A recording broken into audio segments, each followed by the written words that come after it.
Hello, this is National Chess Master Rats at chess.com, continuing my video series on the correspondence team match played between my video lessons group and the team CARPE DIEM. This was played on board 56. Our man is robrml against jeziur. Rating advantage mid-1800s versus high 1700s for us. Let's have a look at the game. Okay. Entered a Queen's Gambit declined position, Lasker defense. All book tends to lead to a very even game. Now, I don't think c6 is the normal move here. I think black just castles and plays for an early knight e4. But the c6 is fine. And here comes the knight e4 trick. Now, normally black takes back with the queen. Or wait, I guess he can take the knight first. Yeah, let's take the knight first. Now, what's normal for white is to take this knight and keep the queens on. Instead, white opts to take them off. And I don't think that's the best choice. If you want to play for a win, you keep the queens on. Okay? But maybe white's aiming for an endgame. And it seems the plan he creates here makes some sense, but there's going to be some strategic flaws with it, as we will see when we get there. Now, white has a nice development advantage here. He's got his rook out, his knight out. He's tied black's rook down to guarding f7. The black king can't castle. The black queen side is undeveloped. The bishop on c8 is bad. So what white plays seems to make some sense, but as it turns out, black is the one that's going to get the activity, the play here, which seems remarkable because white's got a spatial advantage. White plays c5, but as we're going to see, white doesn't really create anything for a long time. Black is the one that's now able to start setting up potential breaks. The only break white really has is to play for b5, and he doesn't even attempt to try that. Okay, so knight d7. Now f4 may be a strategic error because this allows black some activity to start chipping away at the white pawns, and here they come. Okay, so white's not conducting that b4 plan, b4, b5 at all. Now the black rook got activated. And, white's development advantage is really kind of meaningless here. And here goes black chipping away again at the advanced white pawns. And now black decides, heck with it. I'm just going to push by, take b5 away from here entirely, and I've got an a5 break. And there it comes.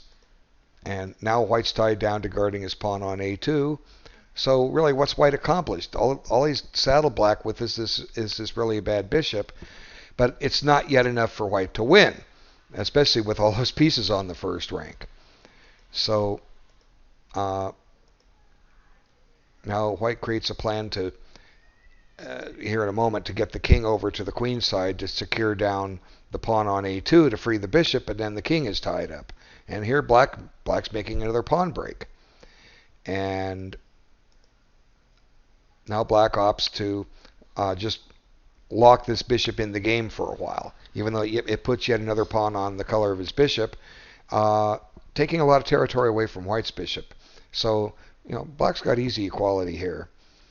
And white just struggling for a plan, and here he sends the king over to try to free the bishop, like I was saying. And now at least he's tying down the rook, at least for the moment, but black's doing well. And here black puts his last pawn on a light square. But where's white's break? The only real weakness, theoretically black has some weak pawns, but how does white assault them? Well, white finds a way here, we'll see. He does get the bishop free. It attacks a pawn, and black defends. And now white takes advantage of a pin. It looks like he's going to win a pawn. And he does, but black picks the wrong square to retreat to. Proper is bishop f7. And it's hard to see how white will eventually get this pawn off and running.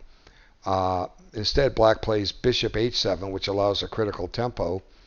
And suddenly, white's got some serious winning chances here because he's just collected that weak pawn on c6. And now b5 and d5 aren't looking too safe.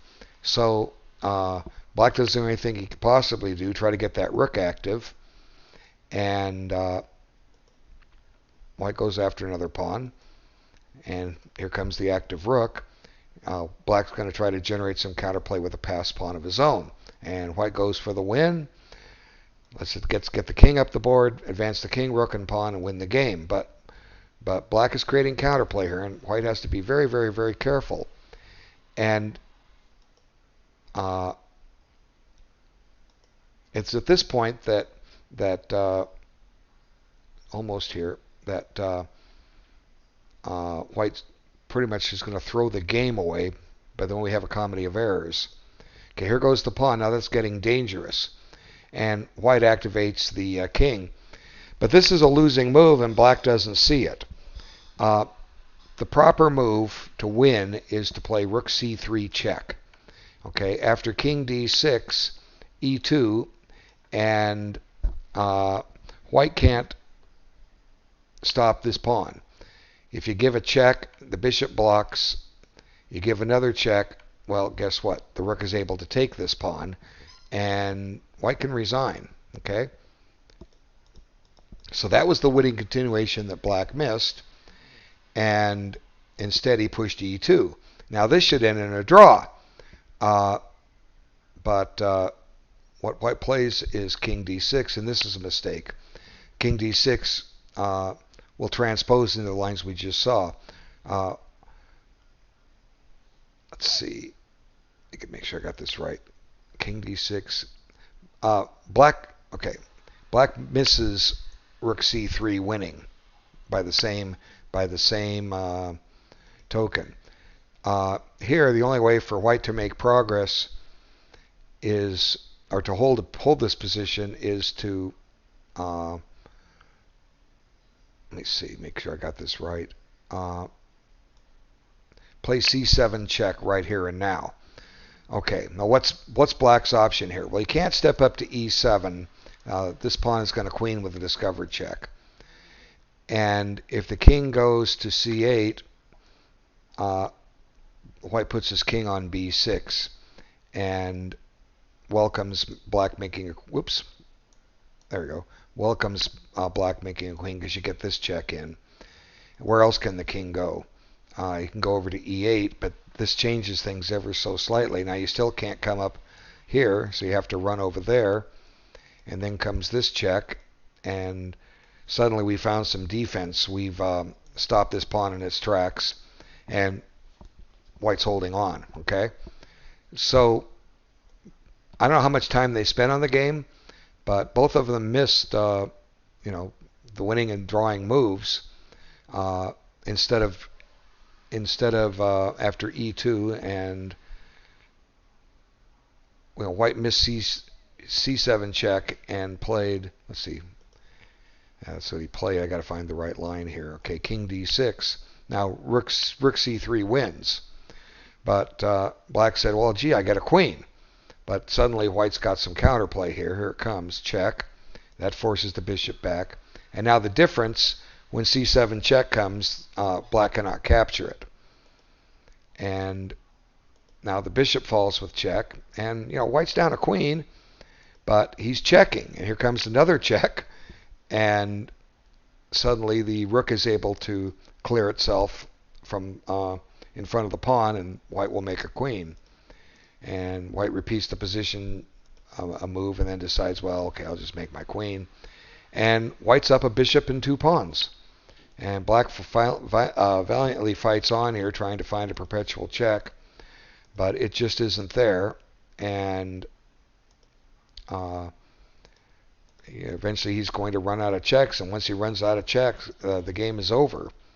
And there was never a chance to hold a draw, just a bunch of nuisance checks. And they're still there, but now he's out of checks. Look, see, where's he going to go? He's fresh out. And now it's white's turn to check. And after this check, which just liquidates the queens, black chose to resign. So, got to take your time and analyze these positions out. And I thought it was an interesting game. It was certainly an even fight all the way. Black found counterplay when he had to, just didn't convert when he had his chance. All right, well, thanks so much for your time. I'll be back as soon as I can with another video. Take care.